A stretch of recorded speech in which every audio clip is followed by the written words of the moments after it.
Hello and welcome into the ETSN podcast, Week 1 Preview Edition. I'm Clint Buckley, Managing Editor of East Texas Sports Network, and I'm joined as always by Chandler Vessels. Chandler, it's been almost 9 months without football. You ready to get back to it? Oh, yeah. It's a few days away, so, yeah, I'm ready. Well, if you missed our season preview podcast, you can always go back and check that out. But today we're going to break down some of the top games in the area this opening weekend. And tops on that list, a game that needs no introduction, but I'll go ahead and do it anyway. Lufkin at Longview. Not only did this game rank as number 1 on our preseason list of the top 25 games of 2018, it's also getting statewide attention as Fox Sports Southwest will broadcast the game live as part of its Texas Football Day series, and for that reason, it won't kick off until 8:30 p.m. from Lobo Stadium. Chandler, you'll be there.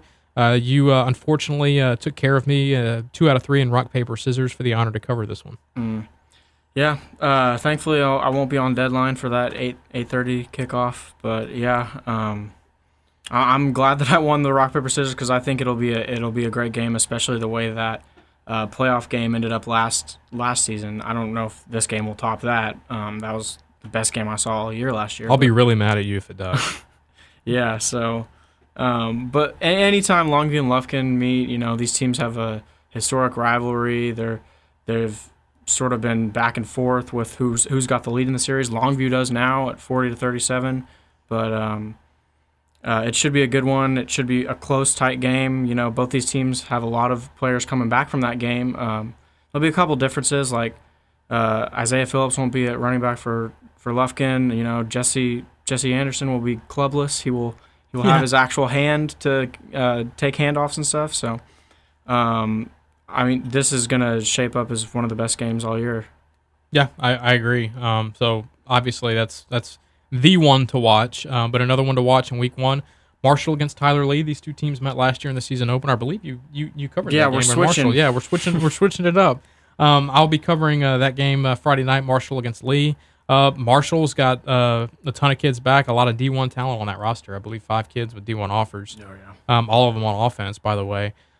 Lee almost made the playoffs last year, and they ended on a good note. They not only defeated John Tyler on the final night of the regular season, their big crosstown rival. They finished 6-4, which is the first winning record at Lee since 2008. They're still looking for their first playoff appearance since 2014, but I think they're going to do it this year. I think they have enough to at least finish in the top 4 of District 11 6A. Marshall's going to be a tough game though, opening up, especially for that lead defense, which is going to have a few newcomers on it this year. Yeah. So that's another one that'll be fun to keep an eye on Friday night. Another one, Gilmer and Atlanta. Yeah. Atlanta's dropping down from 4A. Gilmer's, they're always perennial power in East Texas. They've got Bran Webb coming back at running back. They've got a new quarterback taking over after the graduation of Aaron Poppy Brown, who has several school records as far as passing goes. But their offense should still be good. They've got Trey Llewellyn at receiver, and always is. Yeah. Parker Dodd, all those guys, a decent offensive line. It'll be interesting to see how their new quarterback, Cade Camp, does in that first game. I got to see him in a scrimmage. He struggled a little bit, but Atlanta should be good too. They've got Jawan King at running back, who's Rice commit. Yeah, one of the better running backs in the state. He's got a unique blend of sort of speed and power that makes him hard to bring down. And he's got his quarterback back as well, Andrew Samples. That offense returns 9 starters, dropping down as I mentioned from 4A, so they should be really good this year. But if I had to pick a winner, I'd pick Gilmer. Yeah, and see the reason why this game is intriguing to me, not so much that I think it's going to be a great game, which it might be, but yeah. I think Atlanta, with them moving down, and if they can give an established 4A team like Gilmer a game that first week, that kind of puts other teams in 3A on notice about Atlanta. You know what? We went toe-to-toe with one of the top 4A programs in the state in our season opener. That's what we have coming to the table in 2018. So I think it's kind of a statement game for Atlanta, even if they don't come out with a win. Yeah, because they're in the same district as Jefferson and Mount Vernon. Right. Certainly 2 teams that had a lot of success last year in 3A. So yep. If they at least give Gilmer a game, it'll put those teams on notice, like you said. Another game to keep an eye on: John Tyler against Cedar Hill. If you just go on name recognition, this is one of the best matchups in the state as far as just name brands in the state of Texas. But both of these teams are coming off disappointing seasons. John Tyler missed the playoffs for the first time since 2007.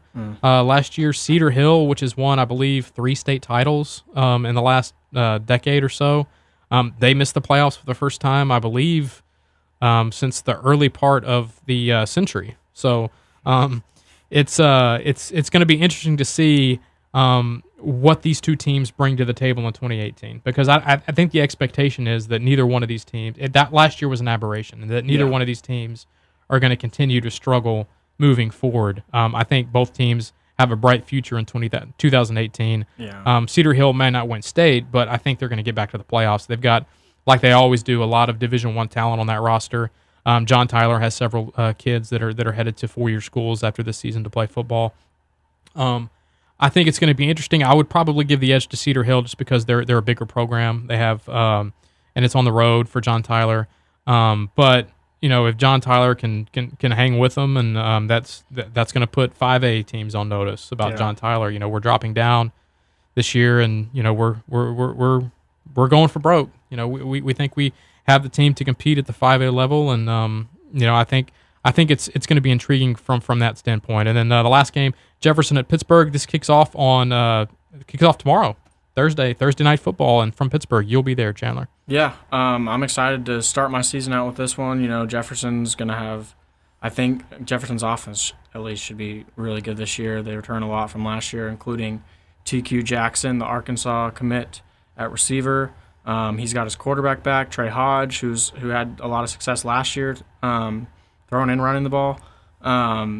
Tybo Williams is back at running back. He's really fast. We saw that a lot in the playoffs on some kick returns last year, some punt returns.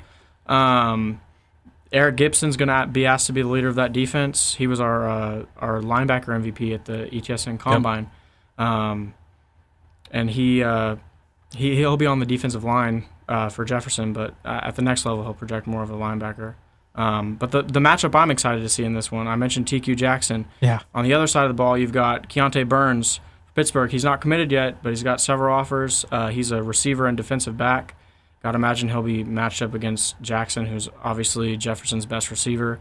So it's a shame that we won't see him and receiver and Jackson match up against him, but that matchup should be good, and we'll get a taste of just how good of a defensive back. I'll get a taste of just how good of a defensive back he's going to be. Not me. You saw him in a scrimmage. Yeah, that's true. I did. He looked really good on defense. He's playing safety, and they're probably going to put a lot of they're probably going to double team TQ a lot. So I would imagine a cornerback and Burns will both be in charge of TQ Jackson tomorrow night. So you're right. That's because you're looking at two of we had our East Texas 25 back in June with the TQ was number 2 and Burns was 4. Yeah, so I mean you're talking about two of the top 4 players in East Texas kind of going head to head. So yeah, that's a great way to get the season started on a Thursday night, Jefferson and Pittsburgh. So should be a fun and educational week 1 here in 2018. A friendly reminder, you can keep up with all of the action every single Friday night with the best live scoreboard in all of East Texas.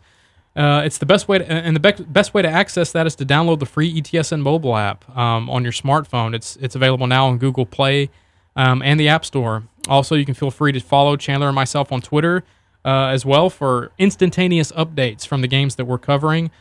He's at Chandler Vessels. I'm at Clint Buckley. That's simple enough. And then at ETSN.fm for everything else. Well, that's going to do it for us. For Chandler Vessels, I'm Clint Buckley. We'll come at you all again next week.